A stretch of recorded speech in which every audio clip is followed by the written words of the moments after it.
So T-SAT ప్రేక్షకులు and పోటీ పరీక్షలు ప్రిపేర్ అవుతున్న అభ్యర్థులకి సో ఎపిసోడ్లో మనం కరెంట్ అఫైర్స్లో భాగంగా ప్రభుత్వ పథకాలు పాలసీలతో పాటు ఇతర అంశాలు కూడా డిస్కస్ చేయబోతున్నాం. సో ఫస్ట్ ఆఫ్ ఆల్ ప్రభుత్వ పాలసీలకు సంబంధించి కేంద్ర ప్రభుత్వ పథకాలతో పాటు వివిధ రాష్ట్రాలలో ఆయా ప్రభుత్వాలు చేపట్టిన ప్రభుత్వ పథకాలు కూడా సో దీనిలో కొన్ని కవర్ చేయబడతాయి. సో ఫస్ట్ ఆఫ్ ఆల్ వచ్చేసి రైతుల కోసం కృషక్ ఉన్నతి యోజన పథకాన్ని ప్రారంభించిన రాష్ట్రం. So recently we state launched Krishak Unnati Yojana scheme అని అన్నారు. పశ్చిమ బెంగాల్, ఉత్తరప్రదేశ్, ఛత్తీస్గఢ్, హర్యానా. సో ఏంటిది ఇక్కడ ఇష్యూ ఏంటంటే ఈ పథకాన్ని స్టార్ట్ చేసింది ఛత్తీస్గఢ్. బట్ సింపుల్గా ఈ పథకం అర్థం కావాలంటే దీనికి ఒక హిస్టారికల్ బ్యాక్గ్రౌండ్ వెళ్ళాలి. మనకు 2018 సో మేలో 2018 మే 10వ తేదీన తెలంగాణ ప్రభుత్వం ఇప్పటి కరీంనగర్ జిల్లా హుజురాబాద్ మండలంలో ఒక పథకం స్టార్ట్ చేసింది. దాన్ని మనం ఏమన్నామంటే రైతు బంధు అన్నాం. సో రైతు బంధు అనేక మార్పులకు చేర్పులకు గురై ప్రస్తుతం మన రూపం కనుక తీసుకుంటే సో మనకి చివరికి వచ్చే అంటే బిఫోర్ ఎలక్షన్స్ వచ్చేటప్పటికి మాత్రం ఇది ఒక ఎకరాకు సో ఒక ఎకరాకు ఒక సీజన్కి 5,000 చొప్పున సో 2 సీజన్లు కలిపి ఎకరాకు 10,000 ఇవ్వాలనేది సో పథకం లక్ష్యంగా ఉండేది. సో ప్రస్తుతం ఇప్పుడు కొత్త ప్రభుత్వం ఏర్పడిన తర్వాత రైతు భరోసా పేరుతో సో ఈ అమౌంట్ను సో 15,000 కూడా పెంచే ప్రపోజల్ సో మేనిఫెస్టోలో హామీ ఇవ్వడం జరిగింది. సో ప్రస్తుతం ఇది అమలు దశలో ఉంది. ఇక ఈ పథకం ఎప్పుడైతే తెలంగాణలో సక్సెస్ అయిందో సో కేంద్ర ప్రభుత్వం దీన్ని పిఎం కిసాన్ అనే పథకాన్ని ప్రారంభించి so PM Kisan per PM stands for prime minister. So దాన్ని కిసాన్ అంటే ఏమంటామంటే కిసాన్ సమ్మాన్ నిధి అని అంటాం. సో కిసాన్ సమ్మాన్ నిధి భారతదేశంలోనే వ్యవసాయ రంగానికి ఇస్తున్న అతిపెద్ద ఇన్పుట్ సబ్సిడీ స్కీమ్గా చెప్తాం. సహజంగా ఏదైనా మన దేశ జనాభా చాలా ఎక్కువ, లబ్ధిదారుల సంఖ్య ఎక్కువ ఉంటుంది కాబట్టి జాతీయ స్థాయిలో ప్రవేశపెట్టిన ఏ పథకమైనా సో మనకు ప్రపంచంలోనే అతిపెద్ద పథకాలుగా చలమని అవుతూ ఉంటాయి. ఫర్ ఎగ్జాంపుల్ మనకి ఆరోగ్య పథకం కానీ సో ఆ తర్వాత వ్యవసాయ పథకం కానీ ఇవన్నీ దాని కిందకే వస్తాయి. సో పిఎం కిసాన్ మనకు 2019 లోక్సభ ఎన్నికల కన్నా ముందు 2019 ఫిబ్రవరి 24వ తేదీన ఉత్తరప్రదేశ్లోని గోరఖ్పూర్లో ప్రారంభించారు. సో పథకం ఏంటి, ఓన్లీ 2 హెక్టార్ల కన్నా లోపు ఉన్న వాళ్ళకి అంటే 2 హెక్టార్లు లేదా 5 ఎకరాల కన్నా లోపు ఉన్న వాళ్ళు ఎవరైతే ఉంటారో సో వాళ్ళకి సంవత్సరానికి సో 5,000 రూపాయలు సో సంవత్సరానికి 6,000 రూపాయలు 3 దశల్లో ఇస్తాం అని చెప్పారు. సో ఈ పథకాన్ని బేస్ చేసుకొని రకరకాల రాష్ట్రాలు కూడా స్కీమ్స్ ప్రవేశపెట్టినాయి. సో ఏపీలో ఈ పథకం వచ్చేసి దీన్ని వైఎస్ఆర్ రైతు భరోసా అన్నారు. సో వైఎస్ఆర్ రైతు భరోసాలో ఏపీ ప్రభుత్వం కేంద్ర ప్రభుత్వం నుంచి 6,000తో కలిపి సో కేంద్ర ప్రభుత్వం నుంచి 6,000కు మరో 7,500 రూపాయలు కలిపి మొత్తం 13,500 రూపాయలని సో అక్కడ రైతులకు ఇస్తాం. ఓకేనా. ఆ తర్వాత సో వెస్ట్ బెంగాల్ ప్రభుత్వం ఈ పథకాన్ని కృషక్ సమ్మాన్ నిధి అనే పేరుతో ఇది అమలు చేసింది. అండ్ నెక్స్ట్ ఇదే ఒడిషా ప్రభుత్వం వచ్చేసి కాలియా అనే పథకం తీసుకొచ్చింది. ఒడిషా కాలియా అంటే Krushak assistants livelihood income augmentation అనే పేరుతో తీసుకొచ్చి ఇలా ఈ రైతులకు పెట్టుబడి సహాయకంగా ఇచ్చే ఇన్పుట్ సబ్సిడీ పథకాలు ఈ రాష్ట్ర వ్యాప్తంగా ఉన్నాయి కదా. బట్ ఇది డిఫరెంట్ అన్నమాట. ఇది not only input subsidy scheme. So ఇది ఇన్పుట్ సబ్సిడీ స్కీమ్గా కాకుండా ఎవరైతే అంటే మనకు ఇన్పుట్ సబ్సిడీ స్కీమ్గా కాకుండా ఎవరైతే కౌలు రైతులు ఉన్నారో సో కౌలు రైతులకి సో ఎంఎస్పికి అదనంగా మరికొన్ని డబ్బులు కలిపి డబ్బులు ఇస్తుందన్నమాట. అంటే సపోజ్ ఒక రైతు ఇప్పుడు వరి పండిస్తున్నాడు, వరికి మార్కెట్ రేటు 1,050 రూపాయలు అనుకోండి, ప్రభుత్వం ఇంకొక 250 కలిపి దాన్ని ఎంఎస్పి కనీస మద్దతు ధరగా నిర్ణయించింది అనుకోండి. ఇప్పుడు ఆ ఎంఎస్పికి అదనంగా క్వింటాల్కి మరొక 1,000 రూపాయలు కలిపి ఇస్తుందన్నమాట. అలా సుమారుగా ఒక్కొక్క ఎకరాకు వచ్చేసి 19,500 రూపాయల వరకు వస్తాయి ఈ పథకంలో. సో దీన్ని ప్రవేశపెట్టింది ఛత్తీస్గఢ్. నెక్స్ట్ వన్ సో దేశ చరిత్రలోనే మొదటిసారిగా ఇంటిగ్రేటెడ్ ఆయిల్ పామ్ ప్రాజెక్ట్ను ప్రారంభించిన రాష్ట్రం అన్నాడు. ఇక్కడ ఆయిల్ పామ్ అంటే ఏంటి, మనకి మనం దీన్ని ఆయిల్ పామ్ మన మామూలుగా ఖమ్మం సో ఈ ప్రాంతాల్లో మనకు తెలంగాణలో ఎక్కువగా పండుతూ ఉంటాయి. ఓకేనా. సో ఇక్కడ ఇష్యూ ఏంటంటే ఇంటిగ్రేటెడ్ ఆయిల్ పామ్ అన్నాం. ఇంటిగ్రేటెడ్ అంటే ఏంటి, ఇప్పటిదాకా మన దేశంలో ఉన్నవన్నీ కూడా ఎక్స్ట్రాక్షన్ ప్లాంట్సే, తెలంగాణలో ఉన్నవన్నీ కూడా ఎక్స్ట్రాక్షన్. అంటే మనకు ఆయిల్ పామ్ అంటే తెలుగులో దాన్ని ఏమంటున్నాం, పామ్ ఆయిల్ మొక్క అంటున్నాం, ఆర్ దాన్నే సింపుల్గా మనం పామ్ ఆయిల్ అని పిలుస్తున్నాం. ఈ పామ్ ఆయిల్ మొక్క నుంచి ఏవైతే ఆ ఫ్రూట్స్ ఉంటాయో దాన్ని తీసిన తర్వాత దాన్ని మరబట్టించి దాని నుంచి నూనెని ఎక్స్ట్రాక్ట్ చేస్తారు. మళ్ళీ దాని ప్రాసెసింగ్ వేరే కాడ చేస్తారు. కానీ ఇక్కడ అలా కాదు, ఎక్స్ట్రాక్షన్ ఒకే దగ్గర చేస్తారు అండ్ అక్కడే ప్రాసెసింగ్ కూడా చేస్తారు. అండ్ అక్కడే బై ప్రోడక్ట్స్ మ్యానుఫ్యాక్చరింగ్ కూడా చేస్తారు. అంటే ఇప్పుడు మనం వేరుశనగ విత్తనాల నుంచి నూనె తీసినప్పుడు మనకి కేక్ వస్తుంది, ఓకేనా. సో ఆ కేక్ని ఏం చేస్తాం, మామూలుగా మనం పశువులకు వాడతాం అండ్ రకరకాల ఆహార పదార్థాలు కూడా ఇంగ్రీడియంట్గా వాడుతుంటారు దాన్ని. సో ఇక్కడ కూడా దీని నుంచి బై ప్రోడక్ట్స్ వస్తాయి కదా, ఈ బై ప్రోడక్ట్స్ని కూడా ఇతర ప్రోడక్ట్స్గా మారుస్తారు. ఇలా ఏదైతే ఉందో టోటల్ అన్నీ ఒకే దగ్గర అయితే కాబట్టి దాన్ని ఏమన్నామంటే ఇంటిగ్రేటెడ్ ఆయిల్ పామ్ ప్రాజెక్ట్ అన్నాం. అండ్ మన దేశంలోనే తొలి ఇంటిగ్రేటెడ్ ఆయిల్ పామ్ ప్రాజెక్ట్ ఏదైతే ఉందో, సో రీసెంట్గా వర్చువల్ పద్ధతిలో ప్రధాని అరుణాచల్ ప్రదేశ్లో దీన్ని ప్రారంభించడం జరిగింది. నెక్స్ట్, మహిళా సాధికారత లక్ష్యంగా మహతారి వందన యోజన పథకాన్ని ప్రారంభించిన రాష్ట్రం అన్నాం. మహతారి వందన యోజన స్కీమ్ వచ్చేసి సో రీసెంట్గా మన ఛత్తీస్గఢ్ గవర్నమెంట్ స్టార్ట్ చేసి ఇదే ఏంటంటే ఎవరైతే 2024 జనవరి 1 వరకు సో 21 ఇయర్స్ కంప్లీట్ అయిన ఉమెన్ కంప్లీట్ అయిన వాళ్ళు ఉంటారో వాళ్ళకు వర్తిస్తుంది. అండ్ ఎక్స్క్లూజివ్గా ఇది ఉమెన్స్ కోసం మాత్రమే వర్తిస్తుంది. సింపుల్గా చెప్పాలంటే దీన్ని ఉమెన్స్ ఎంపవర్మెంట్ స్కీమ్గా చెప్పొచ్చు. దీన్ని చెప్పొచ్చు. ఏం చేస్తున్నారు ఇక్కడ, సో కంప్లీట్గా వీళ్ళు 2024 జనవరి 1 వరకు మ్యారేజ్ అయి ఉండాలి. అండ్ ఇన్ సమ్ కేసెస్ ఒకవేళ భర్త చనిపోయిన విడోస్ అయినా ఓకే, అండ్ పెళ్ళై డివోర్స్డ్ అయిన మహిళ అయినా ఓకే. సో ఎవరైతే ఉన్నారో వీళ్ళందరికీ కూడా ఏం చేస్తారంటే పర్ మంత్ 1000 రూపీస్ ఇస్తుంది ప్రభుత్వం. సో పర్ మంత్ 1000 రూపీస్ ఇస్తుంది. సో ఆ పథకమే మనకి సో మహతారి వందన యోజన ఛత్తీస్గఢ్లో వచ్చి.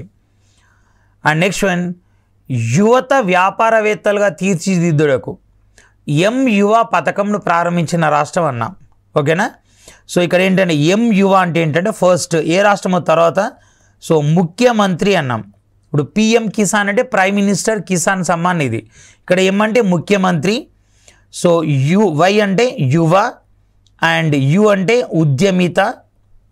సో యువ ఉద్యమిత వికాస్ అభియాన్. సో ఇది స్కీమ్, దీన్ని రాష్ట్ర ప్రభుత్వం ప్రారంభించి. సో ఏంటి, ఎవరైతే యూత్ ఉన్నారో సో వాళ్ళని 2024-25 సంవత్సరం నుంచి వాళ్ళని ఎంటర్ప్రెన్యూర్స్గా మార్చడం కోసం, వాళ్ళని వ్యాపారవేత్తలుగా తీర్చిదిద్దడం కోసం సో ఈ పథకం చేపట్టారు. సో దీనికి సుమారు 2024-25 సంవత్సరంలో 1800 కోట్ల బడ్జెట్ అలొకేషన్స్ కూడా జరిగినాయి. సో ఇంతవరకు దీన్ని ఏ రాష్ట్ర ప్రభుత్వం ప్రారంభించింది అంటే సో మనకు వచ్చేసి యువ మనకి ఉత్తరప్రదేశ్ సో లాంచ్ చేయడం జరిగింది. సో ఈ పథకాన్ని ప్రారంభించిన రాష్ట్రం Uttar Pradesh, okay. Next one, 2023 September 17న ప్రవేశపెట్టిన ప్రధానమంత్రి విశ్వకర్మ యోజన అమలులో నోడల్ ఏజెన్సీగా వ్యవహరిస్తున్న మంత్రిత్వ శాఖ అన్న. సో గ్రూప్స్ లాంటి ఎగ్జామ్స్లో ఈ మధ్యలో వచ్చిన కొత్త ట్రెండ్ ఏంటి అంటే సో ప్రభుత్వ పథకాలకు సంబంధించి నోడల్ ఏజెన్సీస్ ఏంటి అని క్వశ్చన్ అడుగుతున్నాడు. అంటే అమలు చేసే శాఖ ఏంటి అని. గతంతో పోలిస్తే కాలానుగుణంగా ఏ రాష్ట్రంలో ఏ ప్రభుత్వం ఉన్నా సంక్షేమ పథకాలని ఎక్కువగా అమలు చేస్తున్నారు. కాబట్టి అన్ని సంక్షేమ పథకాల అమలును సో ఆ మంత్రిత్వ శాఖ ఒకటే నిర్వహించలేని పరిస్థితి లేదా పని ఒత్తిడి ఉండొచ్చు. అటువంటిప్పుడు ఆ శాఖ తరపున దాని అమలుకు ఒక నోడల్ ఏజెన్సీని ఎంపిక చేస్తాం. దాన్ని అమలు చేసే సంస్థ మీడియేటింగ్ ఏజెన్సీ అని పిలుస్తారు. సపోజ్ ఇప్పుడు స్వచ్ఛ భారత్ ఉంది. స్వచ్ఛ భారత్ దేశంలో సుమారు 700 పైగా జిల్లాల్లో 6,50,000 పైగా గ్రామాల్లో సో అమలవుతాం. ఇంత పెద్ద భారతదేశంలో స్వచ్ఛ భారత్ ఏకకాలంలో అమలు చేయడం కష్టం కాబట్టి దాని కేంద్ర ప్రభుత్వం దాని అమలును 2 మంత్రిత్వ శాఖలకు అప్పచెప్పింది. అంటే గ్రామాలలో స్వచ్ఛ భారత్ అమలు కోసం ministry of rural sanitation and drinking water వాళ్ళకి, అండ్ పట్టణాలలో స్వచ్ఛ భారత్ కోసం ministry of urban development and housing so మంత్రిత్వ శాఖ వాళ్ళకి ఇవ్వడం జరిగింది. అలాగే మనకి ఇక్కడ ప్రధానమంత్రి విశ్వకర్మ యోజన పథకం సో 2023 సెప్టెంబర్ 17న వచ్చింది. దీన్ని ఏ మంత్రిత్వ శాఖ అమలు చేస్తుంది అన్న. సో దీన్ని ఏ మంత్రిత్వ శాఖ అమలు చేస్తుంది అనకన్నా ముందు దీని గురించి కొన్ని ప్రైమరీ డీటెయిల్స్ మనం చూద్దాం. ఫస్ట్ అయితే మీరు ఆప్షన్ చూడండి, ministry of skill development, ministry of labour, ministry of small and medium enterprises, ministry of youth affairs. So ఏంటి ఇక్కడ మనకి 2013 సెప్టెంబర్ 17న ప్రారంభించిన సో విశ్వకర్మ యోజన పథకం ఏదైతే ఉందో ఇది చేతి వృత్తుల వారికి ఉద్దేశించినది. సో దేశవ్యాప్తంగా సుమారు 18 చేతి వృత్తులు ఏదైతే ఉన్నాయో వాటిని ఈ పథకం కోసం ఎంపిక చేశారు. 18 చేతి వృత్తుల వారిని ఎంపిక చేయడం జరిగింది. ఓకే, సో సపోజ్ తీసుకుంటే మనకి ఊళ్ళలో బేసన్ వర్క్ చేసే వాళ్ళు ఉన్నారు, సుతారులు. ఓకేనా, అండ్ తర్వాత ఇనుము పని చేసే వాళ్ళు ఉన్నారు, కమ్మరి, అండ్ కుండలు చేసే వాళ్ళు ఉన్నారు, కుమ్మరి, అండ్ గోల్డ్ స్మిత్ ఉన్నారు, గోల్డ్ స్మిత్. అండ్ ఇది కాకుండా ఇంకా సో రకరకాల పనులు చేసే వాళ్ళు ఉంటారు కదా. సో ఎవరు మనకి బోట్ మేకర్స్ ఉన్నారు, తీర ప్రాంతాల్లో అయితే బోట్ మేకర్స్ ఉంటారు, అంటే పడవలు నిర్మించే వాళ్ళు ఉంటారు. సో ఇలాంటి వాళ్ళందరినీ కూడా సో గవర్నమెంట్ వాళ్ళకి ట్రైనప్ ఇస్తుంది. సో ట్రైనింగ్ ఇక్కడ 2 దశల్లో ఉంటుంది వాళ్ళకి వచ్చేసి. ఫస్ట్ ఏంటంటే ప్రైమరీ ట్రైనింగ్. సో ఇక్కడ ప్రైమరీ ట్రైనింగ్ 3 నుంచి 5 రోజుల వరకు ఉంటుంది. ఆ తర్వాత స్టాండర్డ్ ట్రైనింగ్ ఉంటుంది. సో స్టాండర్డ్ ట్రైనింగ్ వచ్చేసి 5 నుంచి 10 రోజుల వరకు ఉంటాం. అది ప్రైమరీ ట్రైనింగ్ అయినా స్టాండర్డ్ ట్రైనింగ్ అయినా ఈ వృత్తుల వాళ్ళు రోజు కూలీ చేసుకొని బతికే వాళ్ళు కాబట్టి సో వాళ్ళకి ప్రభుత్వం ఆ ట్రైనింగ్ ఉన్న రోజులు కూడా ఈచ్ డే వాళ్ళకి 500 రూపీస్ ఇస్తుంది each day. And training complete కాగానే వాళ్ళకి 15,000 రూపీస్ ఇస్తుంది. ఏది వాళ్ళ చేతి పనిముట్లు కొనుగోలు కోసం. ఆయా అంటే ఇప్పుడు అడ్వాన్స్డ్ ఎక్విప్మెంట్ ఉంటేనే అడ్వాన్స్డ్ డిజైన్స్తో అడ్వాన్స్డ్గా వర్క్ చేయగలుగుతాం కదా. అందుకని పనిముట్ల కొనుగోలు కోసం మనకి 15,000 రూపాయలు ఇస్తారు. ఓకేనా, ఆ తర్వాత వచ్చేసి నెక్స్ట్ వాళ్ళకి ఫస్ట్ 1,00,000 లోన్ ఇస్తారు, 1,00,000 లోన్ ఇస్తారు. సో ఈ 1,00,000 లోన్ని వాళ్ళు 18 నెలలు లేదా 30 నెలలు చెల్లించాలి. సో దీనికి 7% వడ్డీ ఉంటుందన్నమాట. ఎవరైతే ప్రాపర్గా 18 నెలలు 30 నెలల్లో చెల్లిస్తారో ఆ తర్వాత మళ్ళీ సెకండ్లో వాళ్ళకి సో 2,00,000 లోన్ ఇస్తారు. అంటే ఈ పథకంలో భాగంగా ఎంపికైన వాళ్ళకి ట్రైనింగ్ ప్రోగ్రామ్ ఉంటుంది, చేతి పనిముట్ల కొనుగోలు కోసం ఆర్థిక సాయం ఉంటుంది. అండ్ తర్వాత వచ్చేసి వీళ్ళకు 2 దశల్లో గరిష్టంగా 3 లక్షల వరకు లోన్ ఇస్తారు. సో దీన్ని అమలు చేసే మీడియేటింగ్ ఏజెన్సీ ఏంటంటే మినిస్ట్రీ ఆఫ్ స్మాల్ మీడియం ఎంటర్ప్రైజెస్గా పిలుస్తాం. నెక్స్ట్ వన్ పిఎం జన్జాతి ఆదివాసీ న్యాయ మహా అభియాన్ పథకానికి సంబంధించి సరైన వ్యాఖ్యను గుర్తించండి అన్న. ఇక్కడ దీన్నే సింపుల్గా ఏమంటామంటే పిఎం జన్మం అని కూడా పిలుస్తారు, పిఎం జన్మం అని కూడా పిలుస్తారు. యాక్చువల్లీ పథకం స్టార్ట్ అయింది 2024 జనవరిలో, కానీ ప్రపోజ్ చేసింది మాత్రం ఎప్పుడంటే 2023 నవంబర్ 15వ తారీఖున దీన్ని ప్రపోజ్ చేయడం జరిగింది. ఓకేనా, సో దేనికి ప్రపోజ్ చేశారు? ఆ రోజు ప్రత్యేకత ఏంటంటే November 15th is a birthday of Birsa Munda, the great tribal leader. ఓకేనా, సో రాణి గైడిన్లు అండ్ తర్వాత వచ్చి బిర్సా ముండా, సో వీర్ సురేంద్ర సాయి, సో వీళ్ళందరూ కూడా ఒడిషా, జార్ఖండ్ ఈ ప్రాంతం చెందిన ట్రైబల్ లీడర్స్ అన్నమాట. సో బిర్సా ముండా జన్మదినాన్ని మనం ఏ విధంగా జరుపుకుంటున్నామంటే జనజాతి గౌరవ దివాస్గా జరుపుకుంటున్నాం. జనజాతి గౌరవ దివాస్గా జరుపుకుంటూ ఉంటారు బిర్సా ముండా జన్మదినాన్ని. ఓకే, అండ్ రీసెంట్గా ఒడిషా ప్రభుత్వం రూర్కెలాలో 20,000 కెపాసిటీతో ప్రపంచంలోనే అతిపెద్ద hockey stadium Birsa Munda hockey stadium కూడా నిర్మించడం జరిగింది. ఓకే, సో ఇది ఆ పథకం ఫీచర్. సరే, ఇప్పుడు దానికి సంబంధించిన వ్యాఖ్యలు ఏంటో చూద్దాం. 9 మంత్రిత్వ శాఖలకు చెందిన 11 రంగాలలో అభివృద్ధి. యాక్చువల్గా ట్రైబల్కి సంబంధించి రకరకాల అవసరాలు ఉంటాయి.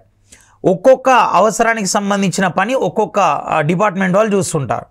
వీళ్ళ మధ్య కోఆర్డినేషన్ లేక ట్రైబల్ ప్రాంతాలని వెనకబడిపోతున్నాయి. ఇప్పుడు మన గ్రామాల్లోనే చూడండి, సో పొద్దుంతా సిమెంట్ రోడ్ వేస్తారు, రాత్రి వచ్చి టెలిఫోన్ డిపార్ట్మెంట్ వాళ్ళు తవి వైర్లు వేసుకుంటూ పోతారు. అంటే ఇక్కడ ఇద్దరు ప్రభుత్వానికి చెందిన వాళ్ళే, కానీ ఇద్దరి మధ్య కోఆర్డినేషన్ లేదు. సో మరి మైదాన ప్రాంతాలు అభివృద్ధి చెందిన ప్రాంతాల్లోని ఇంత కోఆర్డినేషన్ లేకుండా ఉంటే మరి ట్రైబల్ ప్రాంతాలు కొంచెం అభివృద్ధికి దూరంగా ఉన్న ప్రాంతాలు మరింత వెనకబడతాన గురవుతాయి కదా. అందుకని ఏం చేశారంటే 9 మంత్రిత్వ శాఖలు ఈ ట్రైబల్స్ కోసం అమలు చేస్తున్న రకరకాల పనులు ఒక గొడుగు కిందకి తీసుకొచ్చారు. సో దీని అమలు వచ్చేసి 2023-24 నుండి 25-26 దాకా వర్తిస్తుంది. బడ్జెట్ మొత్తం ఇది 24,104 కోట్లు. బట్ ఇది సెంట్రల్ స్టేట్ అన్నమాట. అంటే కేంద్ర రాష్ట్ర ప్రభుత్వాలు సో షేరింగ్ స్కీమ్, పూర్తిగా 100% సెంట్రల్ స్పాన్సర్డ్ స్కీమ్ కాదు. ఓకేనా. సో కేంద్రం 15,336 కోట్లు, రాష్ట్రం 8,722 కోట్లు దీన్ని కేటాయించారు. ఇంతకు ఏమేం పనులు చేస్తారు గిరిజన ప్రాంతాల్లో అంటే, ఫస్ట్ వన్ పక్కా ఇల్లు కట్టాలి. ఎందుకంటే వాళ్ళు గుడిసెల్లో ఉంటారు, తుఫాన్ లాంటివి వచ్చాయి. అండ్ తర్వాత ఉండడం కోసం ఒక పక్కా ఇల్లు ఉండాలి. అండ్ తర్వాత ఎలక్ట్రిసిటీ ఉండాలి. ఎలక్ట్రిసిటీతో పాటు సోలార్ ఫెసిలిటీ కూడా ఉండాలి. 2 రకాల ఫెసిలిటీ ఇవ్వాలి. ఎందుకంటే అడవిలో కాబట్టి ఎప్పుడైనా విద్యుత్ వ్యవస్థ దెబ్బతిన్నప్పుడు మనకు ఇంట్రడ్యూస్ చేయాలంటే టైం పడుతుంది, కాబట్టి సోలార్ ఉండాలి. అండ్ తర్వాత మొబైల్ హెల్త్ సెంటర్స్ ఉండాలి. మొబైల్ హెల్త్ సెంటర్స్ ఏర్పాటు చేయాలి. అండ్ దాంతోపాటు అంగన్వాడీ సెంటర్స్ ఏర్పాటు చేయాలి. ఓకేనా. దాంతో అండ్ డ్రింకింగ్ వాటర్ ఉండాలి. Drinking water and community water. So drink అంటే 2 ఒకటి కాదా అంటే, మామూలుగా డ్రింకింగ్ వాటర్ అంటే మనం ప్యూరిఫైడ్ చేసుకొని మంచినీళ్ళు వాడతాం కదా. సో కమ్యూనిటీ వాటర్ అంటే మన స్నానానికి ఇతర అవసరాల కోసం ప్యూరిఫైడ్ వాటర్ ఎందుకు వాడతాం. సో అట్లాంటి వాటర్. సో ఇవన్నీ కూడా సో దీనిలో భాగంగా అభివృద్ధి చేస్తారు. సో అది దీని ఉద్దేశం. అండ్ నెక్స్ట్ వచ్చేసి దేశంలోనే తొలి అండర్ వాటర్ మెట్రోను 2024 మార్చి 6న అధికారికంగా ఏ రాష్ట్రంలో ప్రారంభించారు అన్న. ఇక్కడ అండర్ వాటర్ మెట్రో అంటే జాగ్రత్త చూడండి. సో దీన్ని యాక్చువల్గా స్టార్ట్ చేసింది ఎక్కడ, కేరళ, జమ్మూ కాశ్మీర్, ఢిల్లీ, వెస్ట్ బెంగాల్. సో దీన్ని వెస్ట్ బెంగాల్లో స్టార్ట్ చేశారు. ఫస్ట్ ఏంటి అసలు అండర్ వాటర్ మెట్రో, అసలు మెట్రో అంటే ఏంటో చూద్దాం. మనకి రోడ్డు పైన రవాణా ఒత్తిడిని తగ్గించడం కోసం ఏర్పాటైన ప్రత్యేక రైలు రవాణా వ్యవస్థనే మెట్రోగా అంటున్నాం. 1984లో మన దేశంలో ఫస్ట్ మెట్రో కోల్కతాలో ప్రవేశపెట్టడం జరిగింది. కోల్కతా. సో ఇదే మన దేశంలో ఫస్ట్ మెట్రో అండ్ ఇదే మన దేశంలో ఓల్డెస్ట్ మెట్రో. ఇక మన దేశంలో అత్యధిక దూరం ప్రయాణించే మెట్రో ఏంటంటే లాంగెస్ట్ మెట్రో ఢిల్లీ మెట్రో. ఇది సుమారు 347 కిలోమీటర్ల వరకు కూడా ఇది ప్రయాణిస్తూ. అండ్ ఇక అతి తక్కువ దూరం ప్రయాణించే మెట్రో ఏంటంటే షార్టెస్ట్ మెట్రో. సో ఇది కాన్పూర్. సో 8.78 కిలోమీటర్ అంటే 8.8 కిలోమీటర్ వరకు ఇది ప్రయాణిస్తుంది. సో ఇది మెట్రో అంటే భూమి కొంత ఎత్తులో ప్రయాణిస్తూ ఉంటాయి. మరి అండర్ వాటర్ మెట్రో ఏంటి, యాక్చువల్గా కోల్కతాలో east city and west city 2 సిటీల మధ్యలో మనకు హూగ్లీ నది ప్రవహిస్తుంది. సో ఇటు మెట్రో ఇటే వర్క్ చేస్తుంది, అటు మెట్రో అటే వర్క్ చేస్తుంది. ఇప్పుడు రెండింటిని కలపాలి అంటే ఈస్ట్ వెస్ట్ మెట్రోని కలపడంలో భాగంగా సో 16.8 కిలోమీటర్ల మెట్రో రైలు నిర్మిస్తున్నారు. ఈ 16.8 కిలోమీటర్ల మెట్రో లైన్లో 4.8 కిలోమీటర్లు మనకి సో అండర్ గ్రౌండ్ నుంచి పోతుంది. అండర్ వాటర్ కాదు, అండర్ గ్రౌండ్ నుంచి పోతుంది. ఓకేనా. దానిలో మనకి వచ్చేసి ఒక 520 మీటర్స్ వరకు నది కింద ఉంటుంది. మొత్తం నది కిందనే 4.5 కిలోమీటర్లు ఉండదు. ఇక్కడ నది వస్తుందనగా అక్కడెక్కడో స్టార్ట్ అయ్యింది దిగుడు లోపలికి. అంటే నది దాటిపోయిన తర్వాత మెల్లమెల్లగా పైకి అక్కడెక్కడో పైకి వెళ్తుంది. సో నది కింద పోతే 520 మీటర్సే, కానీ మొత్తం అండర్ గ్రౌండ్ మెట్రో వచ్చేసి ఇక్కడ 4.8 కిలోమీటర్స్ నిర్మిస్తున్నారనమాట. ఓకేనా. సో దీన్ని ఎక్కడ కోల్కతాలో నిర్మిస్తున్నారు. సో యాక్చువల్గా 2023 సో ఏప్రిల్ 14 అంబేద్కర్ జయంతి ఏ రోజైతే ఉందో సో దాన్ని ఆ రోజే సో ట్రయల్ రన్ చేశారు. అండ్ నెక్స్ట్ వచ్చేసి రీసెంట్గా మనకు 2024 మార్చి 6 రోజు దీన్ని లాంచ్ చేయడం జరిగింది. సో దీన్ని నడిపించడం జరుగుతుంది. ఇది మన దేశంలో అండర్ వాటర్ మెట్రోకి సంబంధించిన ఇన్ఫర్మేషన్. సో ఏ రాష్ట్రంలో ఏఎఫ్ఎస్పిఏ చట్టం ఉపసంహరణను పరిశీలించాలని కేంద్రం నిర్ణయించి మణిపూర్, జమ్మూ కాశ్మీర్, నాగాల్యాండ్, త్రిపుర. సో ఇక్కడ ఇష్యూ ఏంటంటే మనకి 1958 సంవత్సరంలో కేంద్ర ప్రభుత్వం armed forces special power act అంటే సాయుధ బలగాల ప్రత్యేక అధికారాల చట్టం armed forces special power act అనేది తీసుకొచ్చారు. సో ఏంటి, ఈశాన్య రాష్ట్రాలు 7 ఉన్నాయి కదా. సో ఈశాన్య రాష్ట్రాలు అనేవి భౌగోళికంగా అండ్ సాంస్కృతికంగా సో అండ్ ఇతర అంశాల పరంగా భారత్కు అనుకూలంగా లేవు. కాబట్టి ఆ ప్రాంతాలను చైనా వాళ్ళు ఆక్రమించుకోవడం కోసం ఉగ్రవాదాన్ని ప్రోత్సహిస్తున్నారు, ఇతర అంశాలకు పాల్పడుతున్నారు. కాబట్టి అక్కడ ఆ ప్రాంతాలు మనం కాపాడుకోవాలంటే అక్కడ ప్రత్యేక చట్టం ఉండాలి అని తీసుకొచ్చారు. ఈ చట్టం యాక్చువల్గా 1958 సెప్టెంబర్ 11వ తేదీన ఆమోదించి అమలు చేయడం మొదలుపెట్టారు. ఏం చెప్తుంది ఈ చట్టం? యాక్చువల్గా ఈ చట్టాన్ని అస్సాంలోని నాగా హిల్స్ ప్రాంతం కోసం మాత్రమే తీసుకున్నారు. సో తర్వాత వచ్చేసి ఇప్పుడు మొత్తం మనకి 4 రాష్ట్రాల్లో అమలవుతుంది. ఇప్పుడు నాగాల్యాండ్లో అమలవుతుంది, అండ్ తర్వాత అస్సాంలో అమలవుతుంది, అండ్ మణిపూర్లో అమలవుతుంది, అండ్ అరుణాచల్ ప్రదేశ్లో అమలవుతుంది. సో మిగతా రాష్ట్రాలు ఇది అమలు కావట్లేదు. 4 రాష్ట్రాలకు చెందిన 31 జిల్లాలు అమలవుతుంది.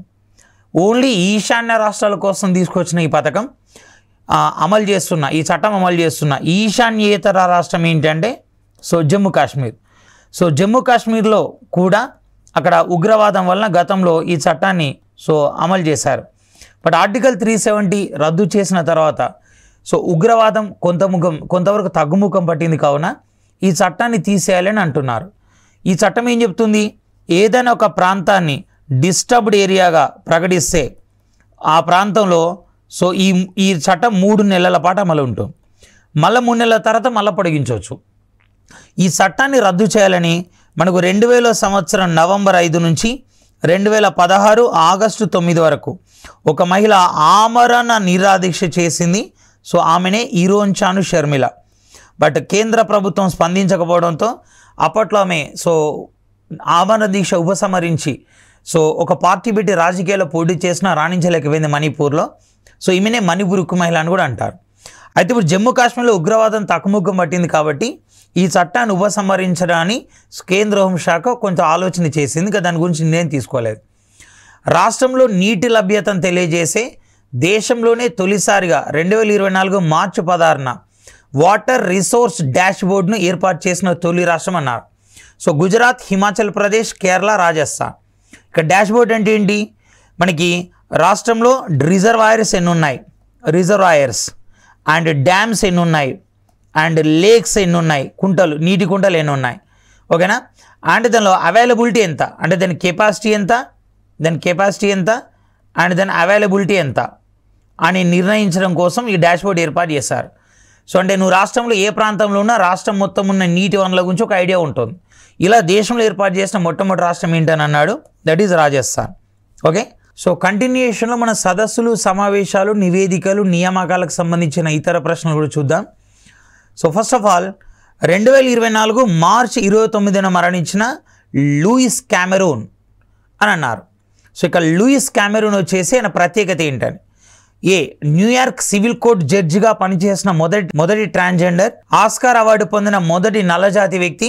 1983లో ఆస్కార్ అవార్డు పొందడం ద్వారా ఆయనకు ప్రత్యేకత వచ్చింది. And trends in international arms transfers 2023 పేరుతో విడుదలైన సిప్రి నివేదిక ప్రకారం ప్రపంచంలో అత్యధిక ఆయుధాలు దిగుమతి చేసుకుంటున్న దేశాలు. ఇక్కడ సిప్రి అంటే ఫస్ట్ ఆఫ్ ఆల్ సిప్రి అంటే అర్థం ఏంటంటే మనకి Stockholm international peace research institute అన్నాం. Stockholm international peace research institute. వీళ్ళు ఎవ్రీ ఇయర్ ప్రపంచవ్యాప్తంగా ఎన్ని ఆయుధాలు తయారు చేయబడుతున్నాయి, ఎన్ని ఆయుధాలు ఎగుమతి చేసుకుంటున్న దేశాలు ఏంటి అండ్ దిగుమతి చేసుకుంటున్న దేశాలు ఏంటి అని ఒక నివేదిక ఇస్తున్నారు. దీనిలో అత్యధిక ఆయుధాలు దిగుమతి చేసుకుంటున్న దేశాలు అన్నాం అండ్ ఇంపోర్ట్ చేసుకుంటున్న దేశాలు వచ్చేసి Russia, France, USA, France, Qatar, Saudi Arabia, India, Saudi Arabia, Qatar. దీనిలో ఏ దేశం దిగుమతి చేసుకుంటుంది అన్నాం. దిగుమతి చేసుకుంటుందంటే ఆన్సర్ వచ్చేది డి. మనకి మొత్తం తయారవుతున్న ఆయుధాలు ఏవైతే ఉన్నాయో దానిలో 33% వరకు మనమే దిగుమతి చేసుకుంటున్నాం. ఆ తర్వాత స్థానాల్లో సౌదీ, ఖతార్ ఉన్నాయి. అండ్ ఆపరేషన్ సంకల్ప్ దేనికి సంబంధించింది? టర్కీ భూకంప బాధితుల సహాయం కోసం, హైతీ అంతర్యుద్ధం నుండి భారతీయుల రక్షణ కోసం, ఉక్రెయిన్ యుద్ధం నుండి భారతీయుల రక్షణ కోసం, అండ్ దండకారణ్యం అబూజ్మన్ నుండి నక్సల్స్ నిర్మూలించడం కోసం. ఓకేనా? ఇక్కడ ఇష్యూ ఏంటంటే టర్కీ భూకంప బాధితుల కోసం వచ్చిందేమో ఆపరేషన్ దోస్ అనే కార్యక్రమం చేపట్టినాం.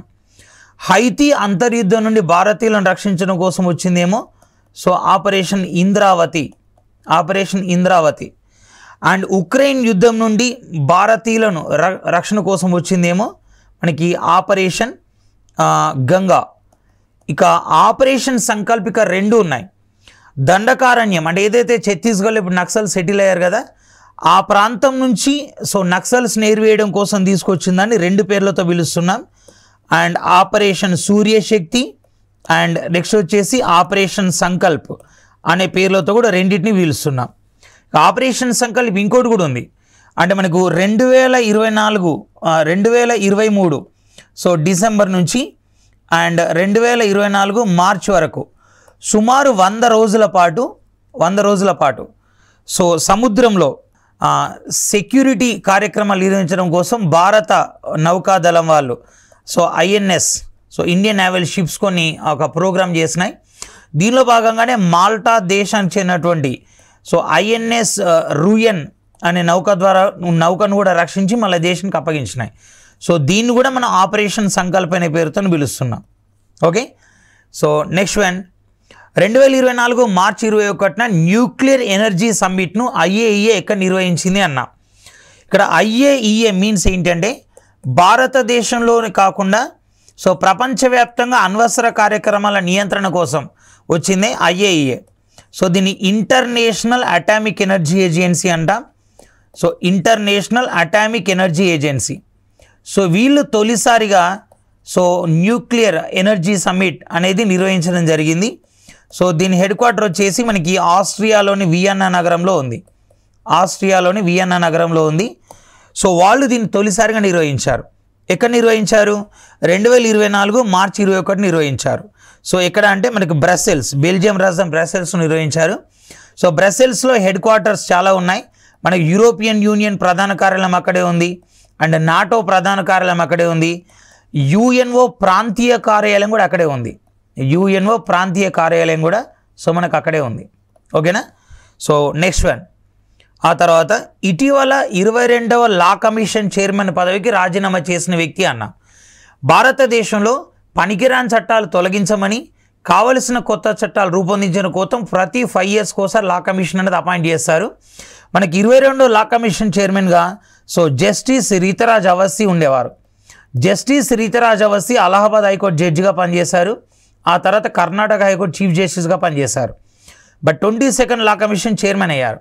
మరి ఎందుకు రీజైన్ చేశారు అంటే ప్రజెంట్ మన దేశంలో లోక్పాల్గా AM కన్విల్కర్, అజయ్ మాణిక్రావ్ కన్విల్కర్ అనే వ్యక్తిని అపాయింట్ చేశారు. లోక్పాల్లో ఒక చైర్మన్ ఉంటాడు, 3 జ్యుడిషియల్ మెంబర్స్ ఉంటారు. ఆ తర్వాత 4 నాన్ జ్యుడిషియల్ మెంబర్స్ ఉంటారు.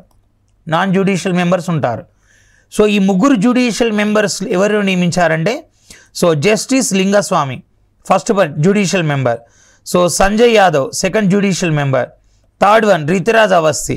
సో చైర్మన్ ఏమో లోక్పాల్ చైర్మన్, సో చైర్మన్ ఏమో కన్విల్కర్. సో వీళ్ళిద్దరూ 1+3 మెంబర్స్ అన్నమాట. ఇక నాన్ జ్యుడిషియల్ మెంబర్స్ తర్వాత నియమిస్తారు. సో లోక్పాల్లో జ్యుడిషియల్ మెంబర్కి అపాయింట్ అయ్యారు కాబట్టి దీనికి రీజైన్ చేయడం జరిగింది. సో ఆన్సర్ వచ్చేసి ఏంటి అంటే C. And national SC commission chairman. So మన దేశంలో తొలి SC కమిషన్ చైర్మన్గా సూరజ్ బాన్ అనే వ్యక్తి పనిచేశారు. అండ్ ప్రజెంట్ వచ్చేసి కిషోర్ మక్వానా నియమించారు. సో దీనిలో సభ్యులుగా మనకి ఉత్తరప్రదేశ్కు చెందినటువంటి లవకుష్ కుమార్ నియమించబడగా అండ్ తెలంగాణకు చెందినటువంటి వడ్డేపల్లి రామచంద్రను కూడా దీనిలో నియమించారు. వడ్డేపల్లి రామచంద్ర అనే పెద్దపల్లికి చెందిన వ్యక్తి దీనిలో నియమించారు. 2023 అక్టోబర్లో నూతనంగా నియమించబడిన గవర్నర్కు సంబంధించి సరైన వ్యాఖ్యను గుర్తించండి. ఒడిషా గవర్నర్ నల్లు ఇంద్రసేనారెడ్డి, త్రిపుర గవర్నర్ రఘుబర్ దాస్. దీనిలో ఏది సరైనది అన్న. యాక్చువల్గా ఒడిషా గవర్నర్గా రఘుబర్ దాస్ నియమించబడ్డాడు. అండ్ తర్వాత త్రిపుర గవర్నర్గా ఇంద్రసేనారెడ్డి నియమించబడ్డాడు. రివర్స్లో ఉందన్నమాట. అండ్ ఇక్కడ ఏది కాదు ఆన్సర్ అవుతాం. ఈ మధ్యలో కేంద్ర ప్రభుత్వం అనేక రాష్ట్రాల గవర్నర్స్ని అపాయింట్ చేయడం జరిగింది. వీళ్ళు 2023 నవంబర్లో రాష్ట్రాలలో జరిగిన సార్వత్రిక ఎన్నికలకు ముందు అపాయింట్ అయ్యారు. గతంలో తీసుకుంటే ఏపీలో అబ్దుల్ నజీర్ అండ్ తర్వాత వచ్చేసి ఛత్తీస్గఢ్ అండ్ ఇలాంటి అనేక రాష్ట్రాలు కొత్త గవర్నర్స్ వచ్చారు. సో దీనిలో ఈ ఆన్సర్ మాత్రం D. అండ్ నెక్స్ట్ వన్ 2024 మార్చిలో యునెస్కో 2020 లిస్ట్లో ఏ రాష్ట్రానికి చెందిన 6 ప్రముఖ కట్టడాలు చేర్చారు. ఇక్కడ యునెస్కో 2020 లిస్ట్ చెప్పుకునే ముందు మనకి యునెస్కోకు సంబంధించిన వరల్డ్ హెరిటేజ్ లిస్ట్ తెలవాలి. యునెస్కో ప్రపంచ వారసత్వ జాబితా ఆర్ వరల్డ్ హెరిటేజ్ లిస్ట్ అంట. సో మొత్తం దీనిలో 42 ఉన్నాయి.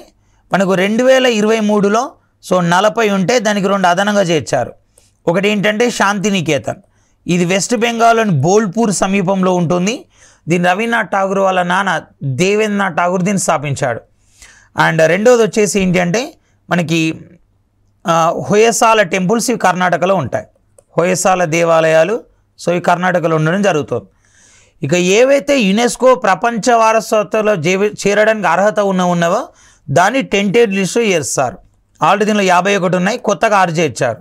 అంటే టెంటేడ్స్లో 57 ఉన్నాయి. ఈ కొత్తగా చేర్చబడ్డ ఏ రాష్ట్రం అంటే సో మనకు వచ్చేసి మనకి మధ్యప్రదేశ్ రాష్ట్రానికి చెందిన వాటిని చేర్చారు. ఇవి ఈరోజు ముఖ్యమైన అంశాలు. మరిన్ని అంశాలతో మళ్ళీ మనం నెక్స్ట్ క్లాస్లో కలుద్దాం. So thank you, all the best.